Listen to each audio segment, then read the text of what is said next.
السلام عليكم ورحمة الله وبركاته. النهاردة معنا فيديو جديد. عندنا شاشة توشيبا زي ما احنا شايفين كده. هنشغل الشاشة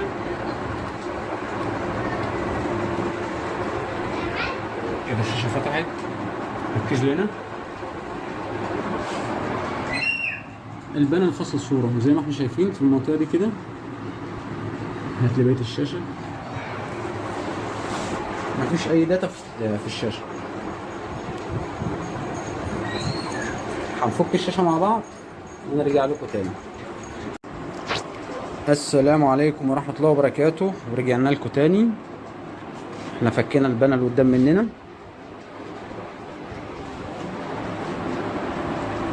وادي تحت الميكروسكوب زي ما احنا شايفين كده. لقينا كوف الجنب بتاعه كان فيه حد شغال قبل كده. موصل هنا عندنا الفي جي ال. طيب احنا اول حاجه هنبدا نرفع الفولتيات على كوف الجنب، وعشان نرفع فولتيات كوف الجنب لازم ناخد بيانات الكوف. الكوف ده رقمه ان تي 6123 الداتا شيت بتاعت الكوف زي ما احنا شايفين هنا. انا نزلت الداتا شيت بتاعت الكوف. عندنا ادي الفي جي اتش وادي الفي جي ال. دول اهم 2 بوينت يهمونا في الفيديو في البيانات. هنرجع تاني للشاشه. امسك يا عم. هنتجه للنقط اللي احنا حددناها من الداتا شيت وهنرفع الفولتيات. اول حاجه هنثبت على الارضي وهنطلع. موجود هنا عندي -6، يعني الفي جي ال كده مظبوط معايا. وقف. ورجعنا تاني، معلش كان في واحد دخل المحل. هنبدأ نرفع الفولت تاني مع بعض.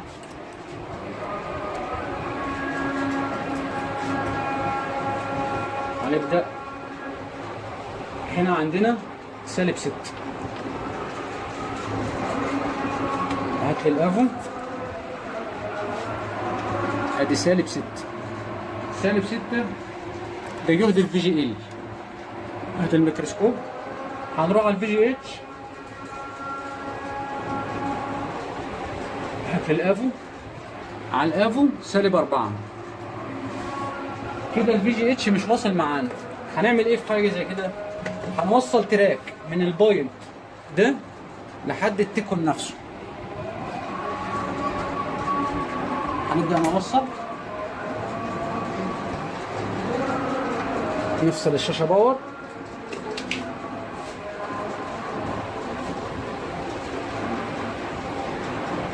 نحط سنة فلكس.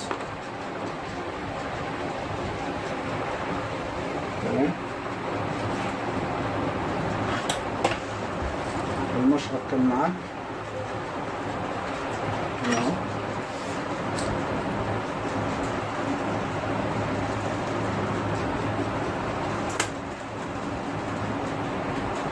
المكوة تسخن بس معانا. هنبدأ ناخد الجزير بتاعنا.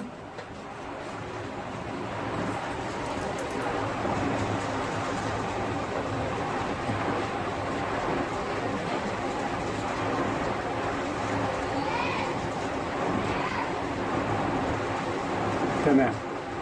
وهناخد الجمبر بتاعنا اللي احنا هنوصله.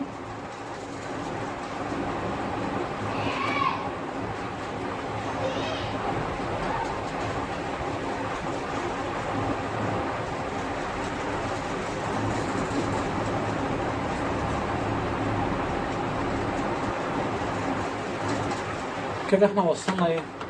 التراك بتاعنا الاولاني. هناخد مقاس السلك بتاعنا ونمشيه على الشاشة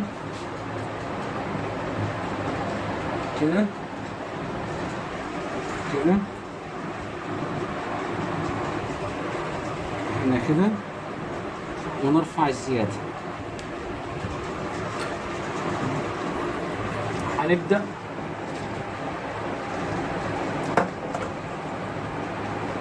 نيجي ننظر الزيت بتاعنا، نعري السلك من اللحام اللي عليه. تمام. احنا هنا حاليا عايزين نشتغل بقى في ايه؟ في التكو.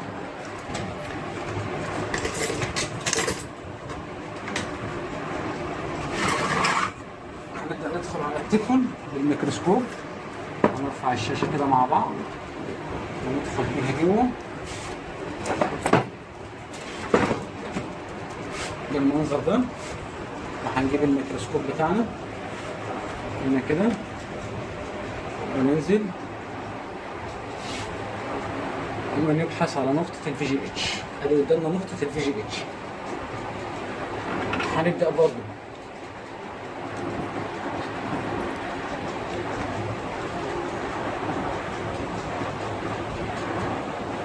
هنديها برضه الزير.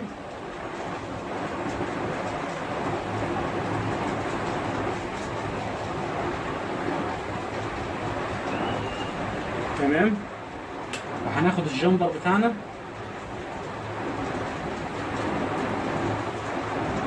ونبدأ نعمل عملية توصيل.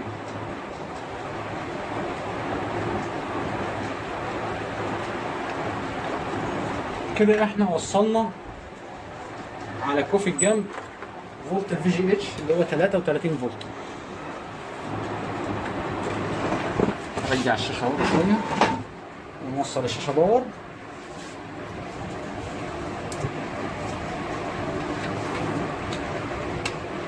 ونسمي الله ونشغل ونشوف كده الجهود كلها وصلت ولا لسه. لسه في كود تانية بتشغل الشاشة برضو. حط الشاشة زي ما احنا شايفين مع بعض. الوضع اختلف حاليا، بدأت تظهر معايا خطوط في الصورة.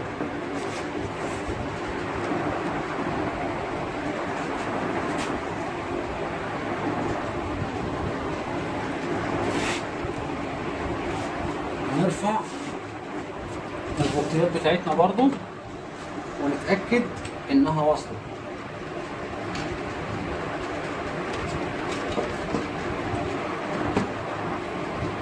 على الميكروسكوب، هات الميكروسكوب على الميكروسكوب ونرفع الفولتيات. ادي هنا -6 تمام، وادي هنا 29 فولت مظبوط معايا كده. اول فولتين موجودين معايا. هنبدأ نتوجه لبقية الكوف.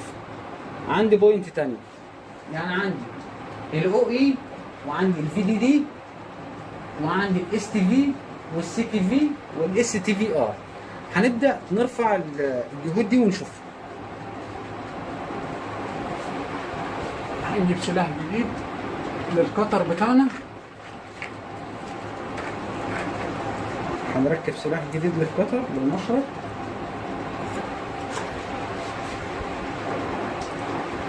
وهنعمل عملية تعرية لباقي الفولتيات.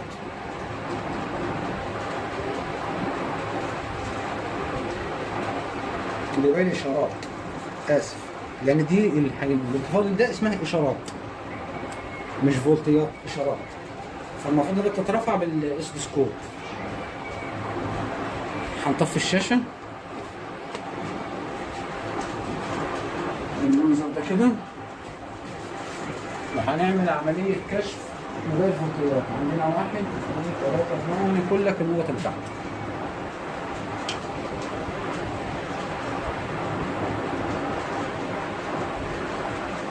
هنبدأ نكشف البوينت اللي عندنا ده.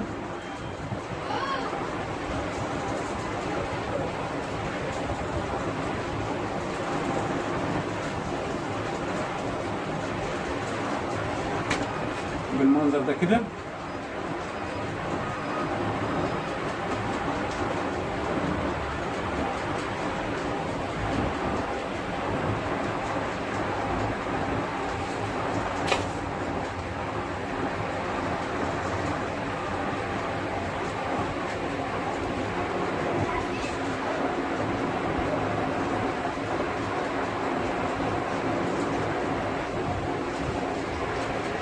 فاضل عندي بوينت واحدة هنا اهي.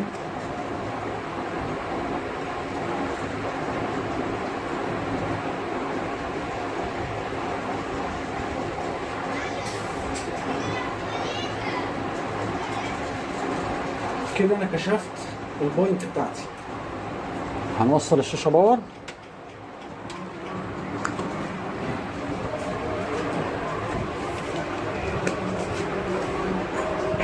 ونشغل.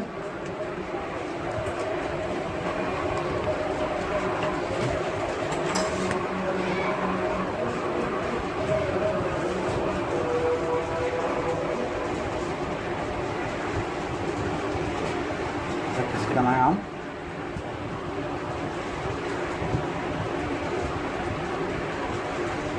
زي ما احنا شايفين انا لما بنلمس هنا بيحصل معايا تغيير في الصورة على النقط اللي انا كشفتها.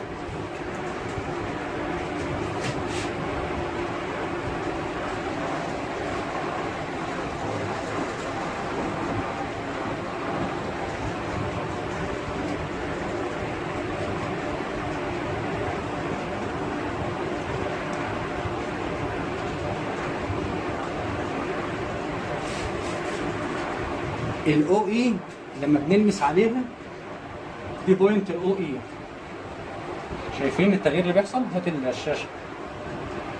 دي بوينت الاو اي، شايفين لما بنلمس عليها بيحصل تغيير في الصوره. هنبحث على نقطه البوينت بتاعت الاو اي في التكون بتاعنا.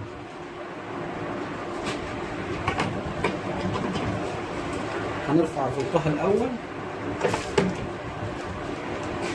هنا كده، نثبت ارضي. هنا موجود عندي بالملي فولت 400 ملي فولت. تمام. هنبدأ نسحب الشاشة ندخلها معايا جوه تحت الميكروسكوب بالمنظر ده، ونبحث على بوينت الاو اي في التكو.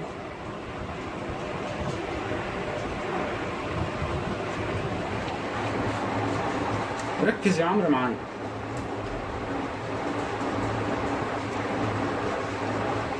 هنبدأ نبحث على الاو اي.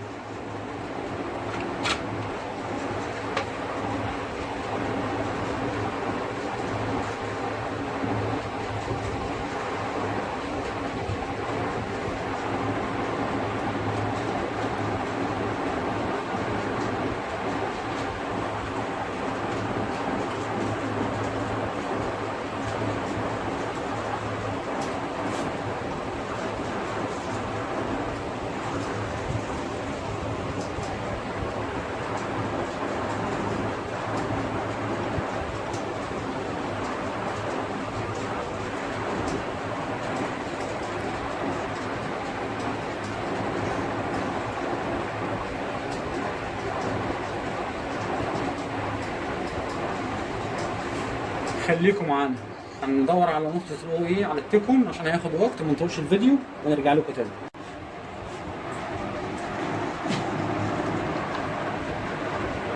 ورجعنا لكم تاني، معلش في ناس بتدخل بس المحل. هندخل على نقطة الفي دي دي. عندنا الفي دي دي مع الهاش فولت. المفروض النقطة دي البوينت ده عليه 3 أو 3 فولت. وعندنا هنا الاو اي مع الهاش فولت. الفولت عليه متذبذب. اول حاجه هنعملها هنبدا نوصل تراك الفي دي دي بالثلاثه وثلاثه عشان نوسع لنفسنا. هنبدا ناخد البوينت بتاعنا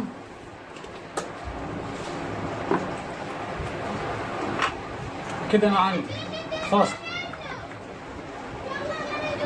في تراكين لحد وقت.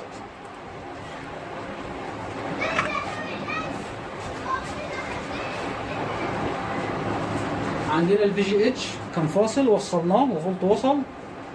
عندنا الفي دي دي برضو فاصل. هنبدأ نوصل تراك للفي دي دي.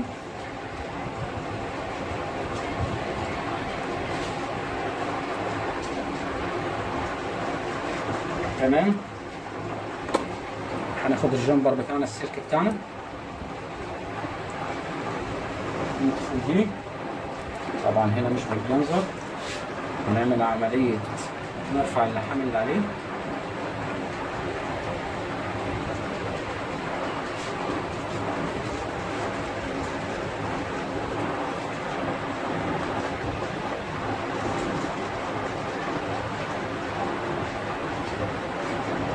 كده احنا خدناه معانا. برضو نفس الحركة، هات الشاشة، هناخد المسافة اللي احنا عايزينها ونفصل، ونرفع برضو العازل اللي على السلك.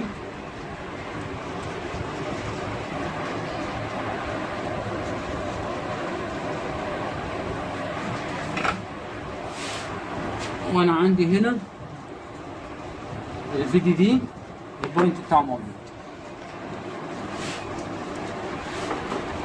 هنرفع الشاشة تحت الميكروسكوب عشان انتوا تشوفوا معايا.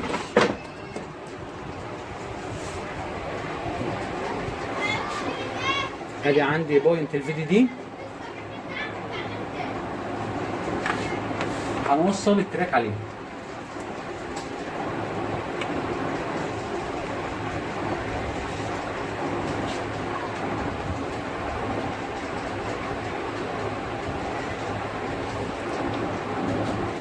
هناخد التراك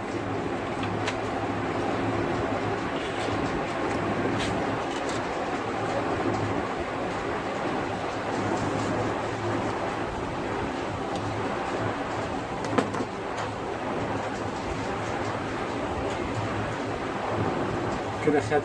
خدنا فولت الفيديو دي. هنعمل ايه؟ هنعمل عملية تيست. هنوصل الشاشة ونعمل عملية تيست. هات لي الشاشة.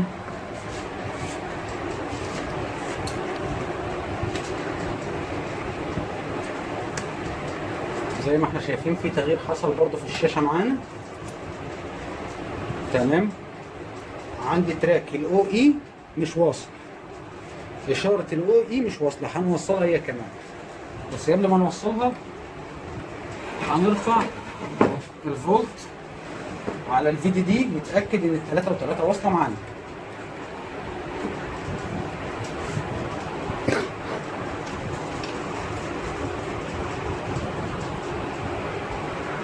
مظبوط كده. نمسك الافو بتاعنا نروح على ال3 و3 وصلت معانا. كده احنا عندنا الاو اي على البوينت ده 2.8. تمام.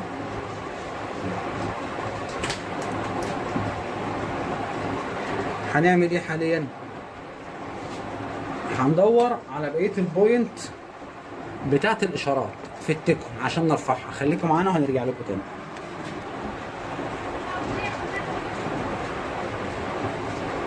احنا كده وصلنا الاو اي،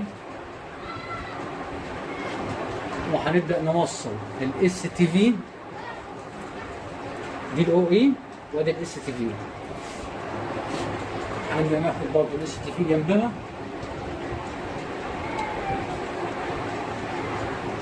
ادي الاس تي في. تمام. هنيجي برضو هنا على السلك بتاعنا برضو، ناخد المسافة بتاعتنا ونرفع برضو الزيادة.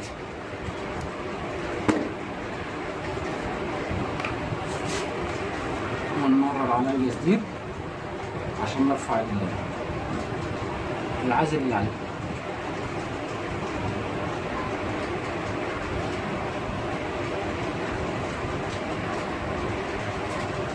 هنسحب الشاشة لبره شوية.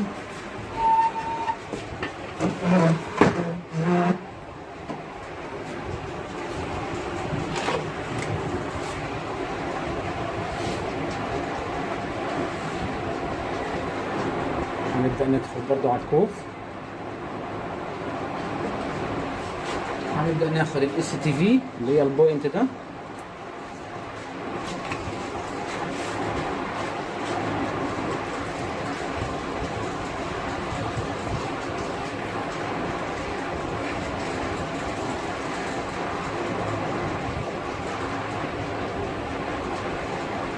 كده. وهناخد السلك الجامبر اللي احنا عملناه،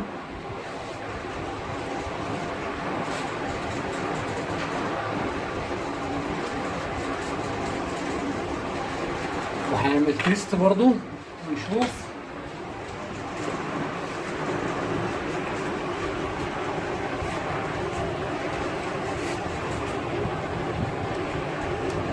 كده احنا وصلنا في جي اتش والاو اي والاس تي في.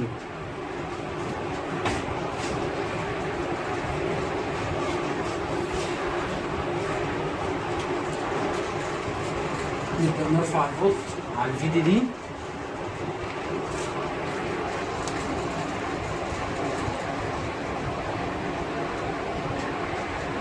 طالع معانا تمام.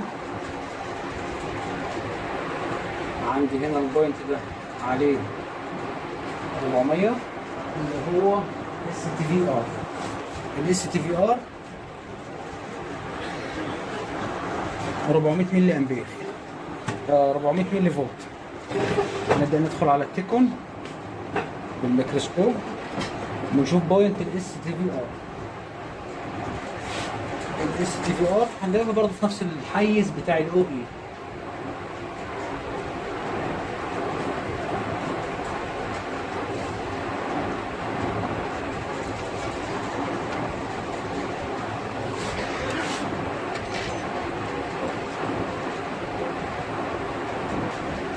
اس تي في او اي عندنا هنا اس تي في ار. البوينت ده هنرفع الفولت عليه ونشوفه كام.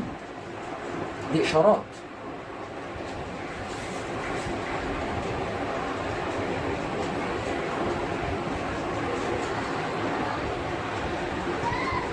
هنا اعطيني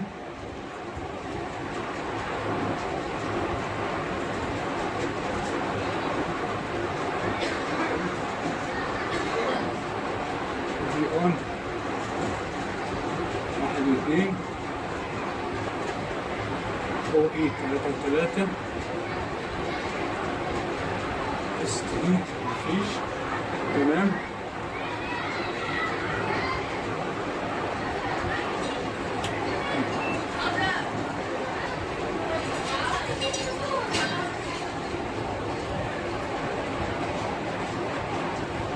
كده في عندي شورت في الدنيا.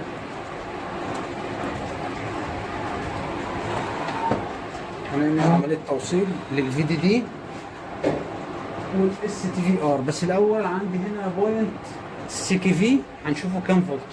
هنرفع برضه الاشاره بتاعت السي كي في ونشوفه. فيديو طويل ممل.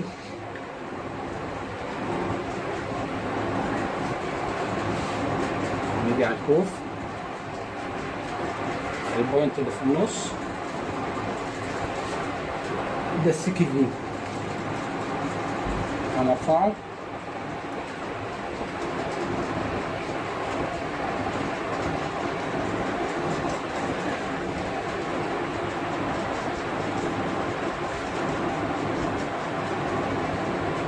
.700 ملي فولت. هنيجي على التيكون بتاعنا، هو عاطيني 700 ملي فولت. هنيجي على التيكون بتاعنا وندور على السي كي في.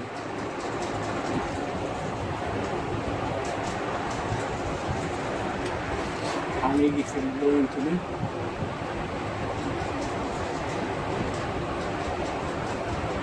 عايزين ندور على السي كي في.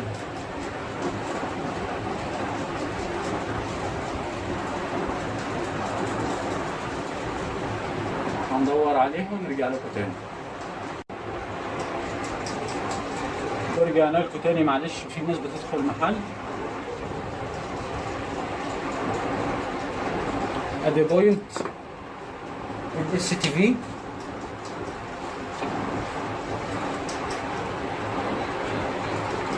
هنبدأ نوصل الاس تي في مع بعض.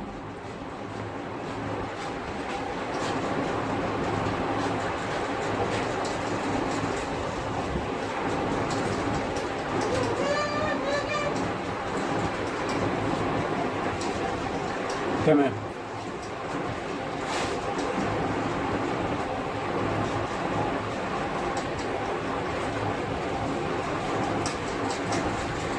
هنبدأ نوصل الاس تي في مع بعض.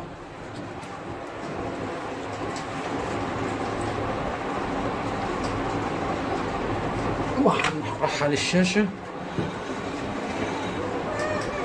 هات لي البوردن، وهنشوف نقطة الاس تي في على الشاشة هنا.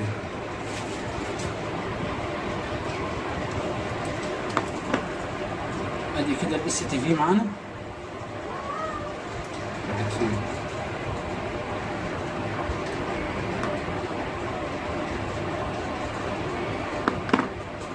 هنبدأ نديها الزيل على نقطة الاس تي في.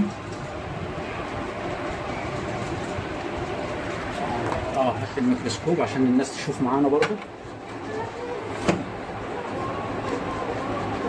انا حطيت على بوينت الاس تي في هنا ايه، حطيت عليها الزير،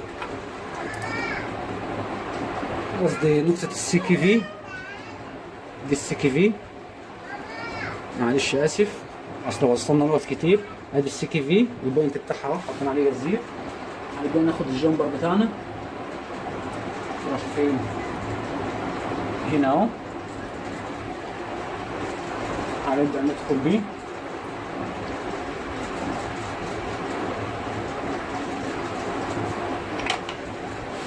كده احنا وصلنا السي كي في رخرة. هنشوف فاضل كام بوينت ما توصلوش.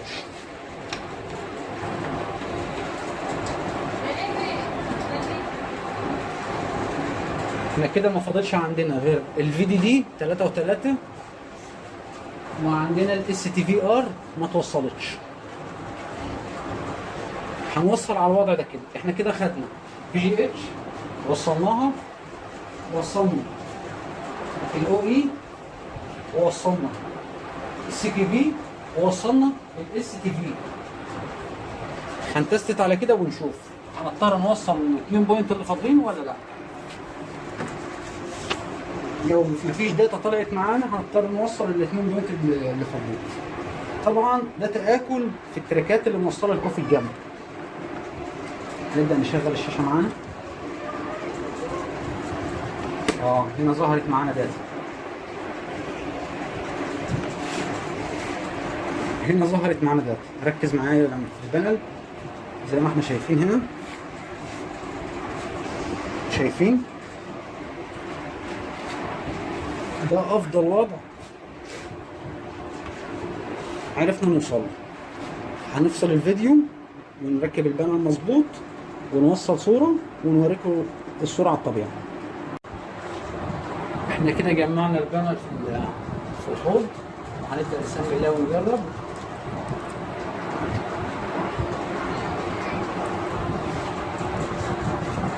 كده البانل اشتغل معانا. طبعا زي ما احنا شايفين هنا دي مشكلة ودي مشكلة. طبعا غير خطوط الجنب. نبدأ نوصل اتش دي، نوصل صورة ونشوف الصورة عاملة ايه. كده احنا حلينا مشكلة الشاشة دي. طبعا الخطوط دي موجودة في الشاشة، مش هنقدر نعمله فيها حاجة. الزبون اساسا كان بيشتكي من الخطوط دي قبل كده، كان بيقول لي كان فيها خطوط في الاول، وبعد كده حصل تلف في البانل ففصل خطوط الداتا، خطوط الاشارات وخطوط الفولتيات الفي جي اتش والفي جي ال، فصلهم عن كفة الجنب. احنا وصلنا حوالي ادي 1 2 3 4 خطوط، وكان في خط الفي جي ال اللي وصل قبل كده من الكوف الجنب وصل عليه 5 خطوط. وزي ما احنا شايفين مع بعض الشاشة اشتغلت معانا. الفيديو كان طويل ممل مش مترتب، يعني كان مباشر. اتمنى ان يكون مفيد. متنسوش لايك واشتراك وتعليق. شكرا.